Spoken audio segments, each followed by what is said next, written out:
The remoteness of the Hand of Fatima is something to be taken into account when you consider a climb of this nature.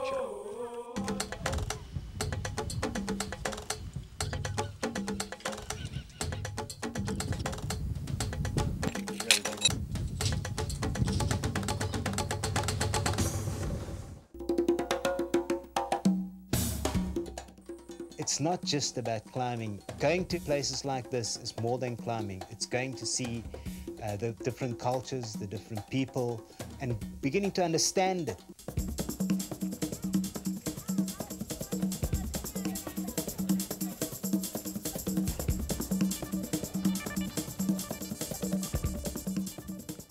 The Hand of Fatima is an amazing formation because it just rises straight up out of the desert floor.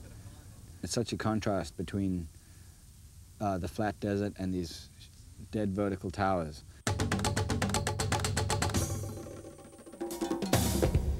It's a glimpse back into the past. For 5,000 years, people have been living in this area, trading salt, slaves, gold. This is a place with a real history.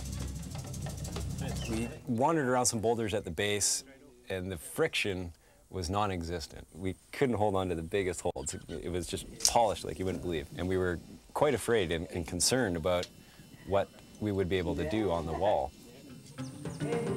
We spent our first day doing a reconnaissance. We wandered around the entire formation. As we moved up higher up the scree slope, the nature of the rock actually changed. The boulders which had tumbled down, and there became more friction and more features. And when we actually got to the wall itself, it was completely different than the boulders on the bottom. We immediately climbed some of the established routes on the two main towers to learn about the rock and to prospect for the highest quality new route we could find. We were intent on establishing a new climb. You don't travel to the other side of the world to repeat someone else's route. Also, we wanted it to be difficult. We all prescribe to the philosophy that the difficulty of the journey adds validity to the summit.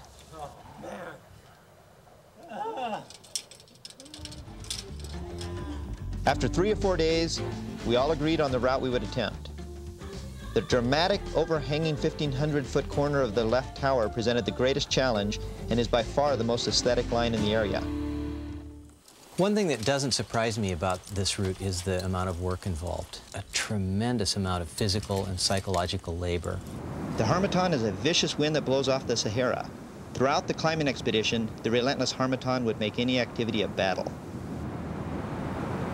When the harmattan blows, there's dust coming from as far away as probably Algeria, and it's blowing through this country, and it's in your food, the dust gets in your eyes. It's been a real trouble, and everything we have, from our cameras to our climbing gear, is gritty and creaky, and it's infiltrated our life with dust and filth, probably. Just the incessant wind on the wall has eroded, our anchors and our rope, and has affected our actual climbing. Our fixed ropes were dangerously frayed. In fact, I've never seen fixed ropes fray so dangerously so quickly.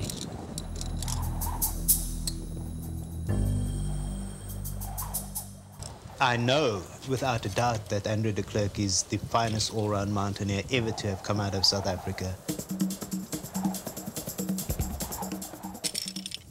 Our team is really good. We've come together from 3 different countries, the United States, from Canada, and South Africa. We might try to go higher off of the route and hopefully get into a wind shadow on the left side of the wall. Okay, well, you guys be careful and let us know what's going on. After an exhausting, hard day of climbing, we arrived at a 15-foot ledge not far from the top. The ledge was covered with vulture guano, but at least it wasn't tossing in the wind.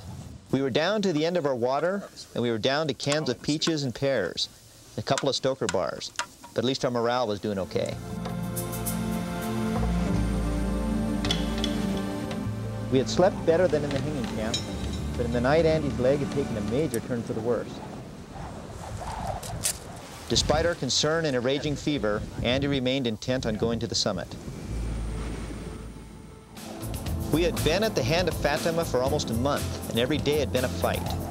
For water, for food, for upward progress, and for the most basic level of health. Through it all, the wind had taken every opportunity to erase us from the landscape. Despite the suffering, we were glad our climb had not been easier. Standing on the summit evokes a mix of triumph and sadness, which the ancient Telem themselves may have felt. Climbing a remote tower in Africa must include a connection to the people at the base, the history of those that climbed for centuries before us, and the very rhythms of the continent itself.